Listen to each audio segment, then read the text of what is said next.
So in the pay employees section of the textbook, what it's going to do is walk us through paying our employees. Again, recording this so that we so that we're not using QuickBooks Payroll, but we've made our payroll accounts. You can see we have 3 employees: Emily, John, and May, and so this first little table, figure 7.4, shows us the amount they each get paid. So you can see Emily is salaried, so she just gets salary, and then John and May get hourly pay. They both make $18 an hour. And for this 2-week payroll period, John has 80 hours and May had 60, presumably because May was hired in the middle of that time. That's why we added May new. I don't know that. It could just be that May worked less hours too. So we have their gross pay. Then we have the federal withholding, the Social Security employee portion, and the Medicare employee portion. So this line, employee withholding, is the total amount we have to withhold from the employee's paycheck. This is money that the employee has to pay in taxes. Then we have Social Security employer, so the portion that we have to pay as the employer, and Medicare employer. And so then there's employer payroll tax expense. This is the amount we have to pay as the employer. It's the amount we withhold from the employee that they'll be paying, and then the amount that we're responsible for. We'll have to send all of this money in to the taxing entities, but a portion of it is the employee's cost and a portion of it is ours. All right, so that's important to sort of understand.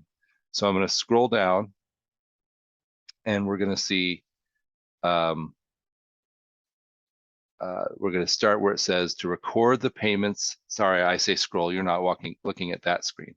So I'm in the book and I'm now in the section that says to record the payment of employees in a sample company, do the following. So we're going to add something new and we're going to add a check. Why? Because we're going to pay our employees on a check. And so we're going to choose Emily Platt, our employee, as the payee of this check. So that is step 3 in the to record payment of employee section of the book. It says to accept the date that is on there. So it's just today's date when I'm recording this. Okay. And then we're going to select payroll from the drop-down list and category column. Remember, payroll is the payroll expense that we just set up. And for the amount, we're going to put $2,500, which is the amount of Emily's gross pay. On the second line, so that was step 5, selecting payroll, and then step 6, putting in the amount. Step 7, we're going to go down to line 2 and put payroll tax payable. And we're going to record this as a negative because it's going to reduce the amount of the check. Okay, and it's actually going to go into the liability account, payroll tax payable, meaning we owe it to the taxing authority. And that amount matches the amount of Emily's withholding. Then we're going to go down to line 3. We're going to hit payroll, which creates a payroll expense for us. And we're going to put the amount that we have to pay, which is the $191.25. And then on the line below it, we're going to do payroll tax payable and do a negative $191.25.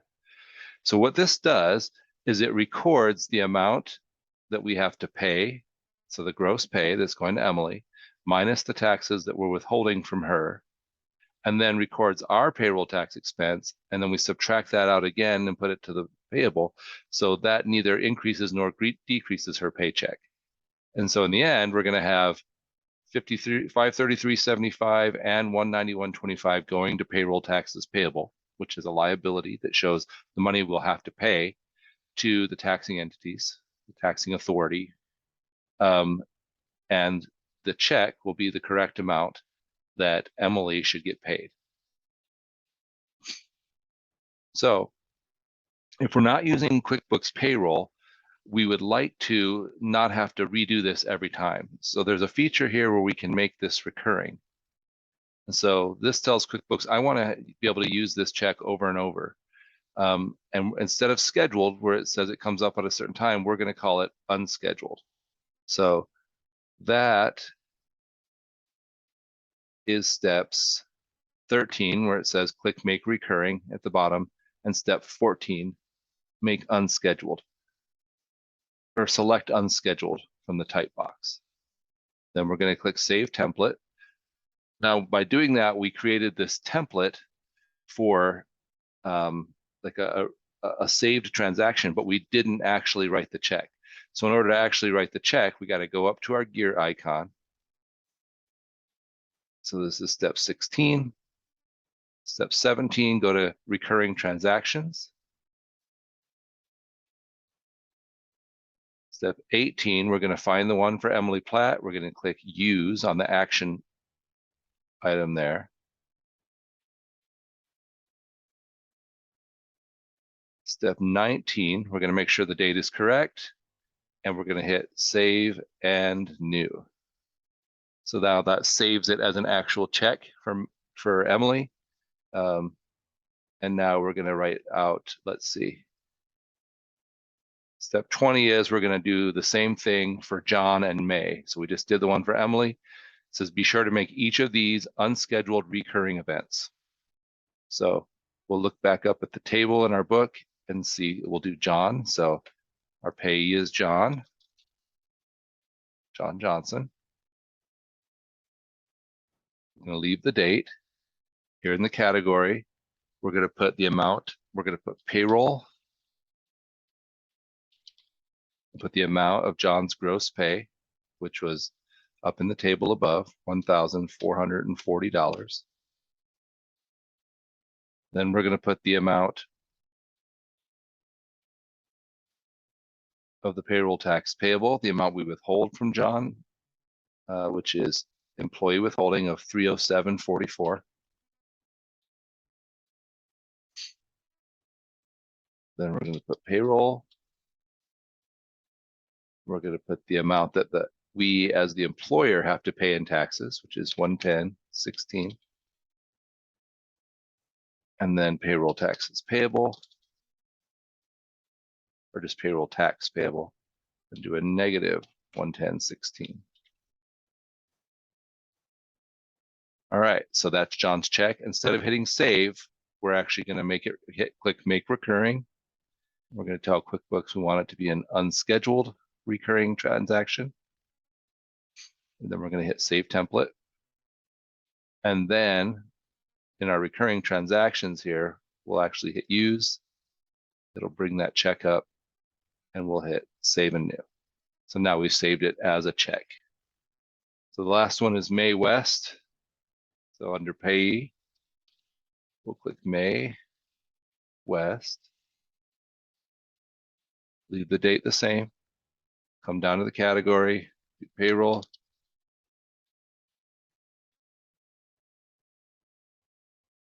We'll do the amount, which is her gross pay, $1,080.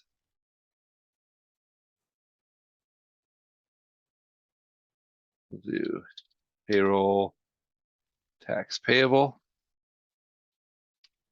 negative of the employee withholding, which is $230.58. Then we'll hit payroll or type in and select payroll.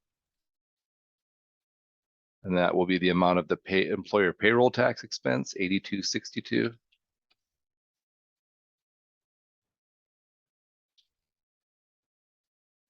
And then payroll tax payable, do, whoops.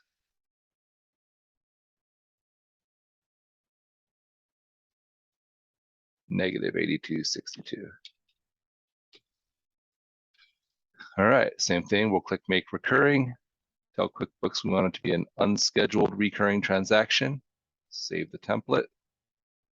And then we'll actually use the template.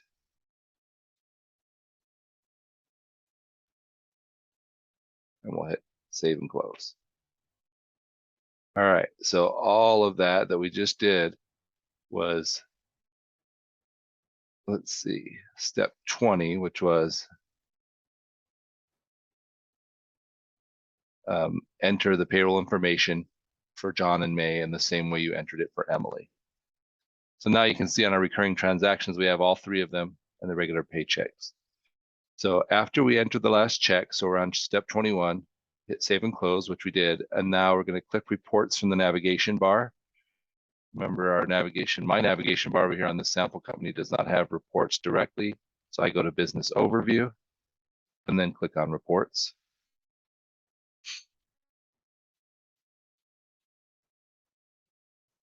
Step 23, we're going to go find report by name and type trial balance, or start to type it, and then we can just click on it. And there we have our trial balance. If we go to the checking line, so step 24, and click on the 2,747.23 amount, this will bring up all the changes to the checking account balance during the report period we have up here.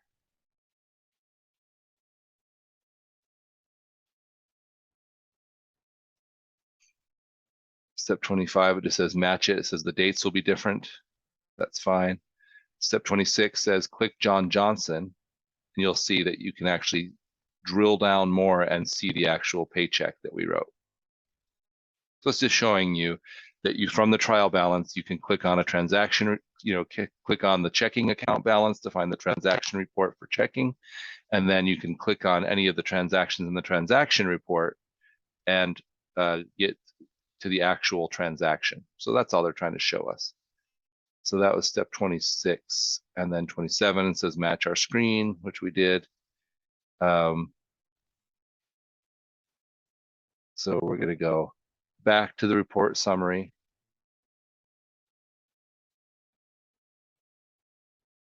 Which I'm actually going to close out of the check.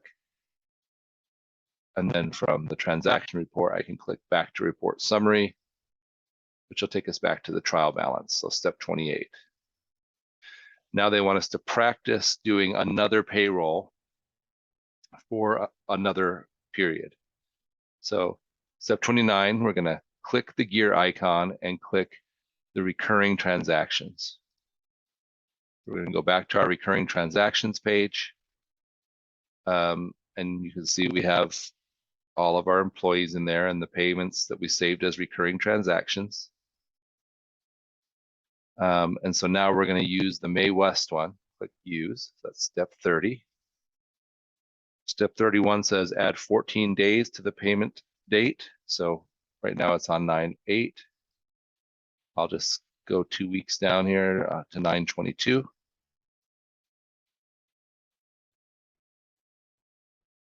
That was step 31. Now on step 32, it gives us all the information for the new pay. So we'll see that May worked 3 hours more than she did last month.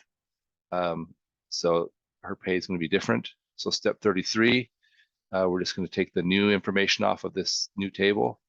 And so for step 33, we'll go to the amount for our initial payroll entry on line 1 and do 1134. On line 2, we'll do negative 242.11. Line 3, 86.75. And line 4, negative 86.75. So anytime an employee's hours change, we're going to have to go in here and change it on the next paycheck. This is why, like I'm saying, if you have more than a few employees, it starts to be worth it to get QuickBooks Payroll, because the way payroll's set up is you set in their hourly wage and all their withholdings, and then all you have to do is enter their hours each month, and it will do all the rest of the work for you. Anyway, so there we've done it. That's step 36, and on step 37, we'll hit save and close. And that will actually take us back to our recurring transactions page, because that's what we had up. And now step 38 is we're going to use the same process for John and Emily to record their paychecks on the 20, whatever it was, 22nd, 23rd, whatever it was, of the month. So we'll go ahead and we'll first do Emily. If we look at this, we'll see Emily's nothing changed because she's salaried. So all I have to do for Emily is click use, make sure the date's correct. It's just the same as it was for May, so I don't even have to update it, and then just hit save and close. So, and it tells us the check number already exists. In real life, we would either be telling it to print the check later, or we would be updating it manually to whatever new check number we're dealing with here. And then for John Johnson, we're going to click use. We can see that John actually got a pay raise of $2 an hour. Now he's making $20 an hour. So we'll have to come in and adjust his base payroll 1,500 for his gross pay, and his withholding, which is going to be negative 320.25. I'm just getting this out of figure 710, the table there. For our payroll tax, so our employer payroll tax expense, it's going to be 114.75. And then the payroll tax payable, negative 114.75. So for John's, I don't know what it says in the instructions here.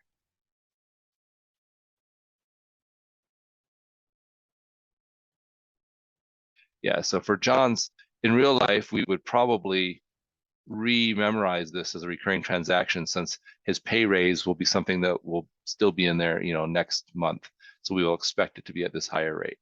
Anyway, we've entered his paycheck, and we're going to hit save and close. So that was step 38. We'll hit yes. All right, so 39 wants us to go back to reports. So again, business overview and reports. Step 40, trial balance. So we're just going to find the trial balance. There's our trial balance. Step 41 tells us to scroll to the top of the trial balance and to change the from date to the beginning of the month and the end of the month. So the from and to dates for the month we just did these transactions. So since I'm doing it right now in September 2022, I'll have it start September 1st, 2022, and have it go till September 30th, 2022.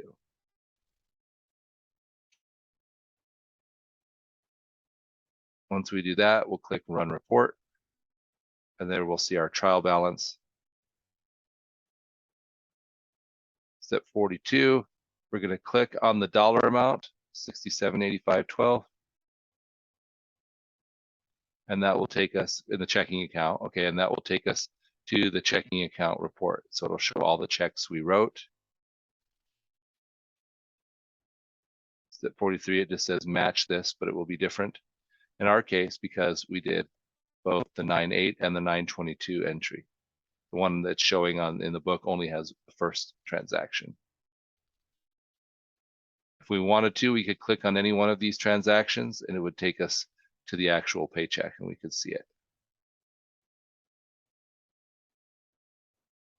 All right, step 45 says to fix any errors you discover. I didn't see any errors here, so we're good. And that brings us to the end of the Chapter 7 walkthrough. So I know I say it every time, but really, if you get stuck or need help, let me know, and I'll do my best to help. I can't always, respond immediately, but I'll try to at least within a day, and hopefully quicker than that. So I hope this is helpful to you as you move forward and you do the case for this chapter. And I hope you have a great week.